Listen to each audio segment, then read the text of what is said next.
Again ha, details you drop, listen up. Okay, every time you drop, yung paa nyo mag-split, meaning maghihiwalay. Okay? Hindi lang siya normal na maghihiwalay, pero on purpose, ito, i-flare nyo. Meaning ng flare, naka-rotate yung leg nyo outside. So, coach, bakit kailangan naka-rotate to? Kasi, coach, gab tayo ka. Ito, explain ko lang para lang review and para kay Franco.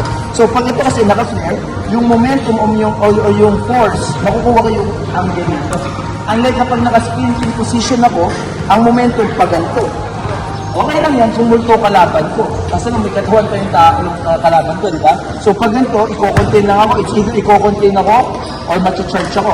Unlike kapag ito, naka-flare out. Okay? Kaya kong i-persa. I-persa ito dito at makuha itong side na ito. Diba? So every time you drop, yun yung details natin. Split, flare, ball goes to your pocket. Okay? Ang pocket, placement ng kamay behind. So pag dinignan nyo ito, kaya makikita nyo sila Kyrie, pag nag-drop, boom, boom.